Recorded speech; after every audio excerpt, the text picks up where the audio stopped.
The next set is really good. It's a great set.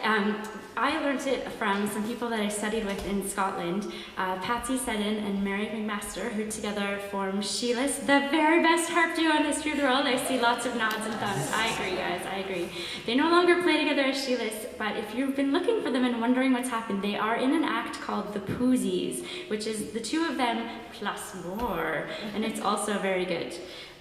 So this set of tunes starts with the Castle Bay Scrap, which was written by Cape Breton piano player extraordinaire Tracy Dares, who toured extensively with Natalie McMaster.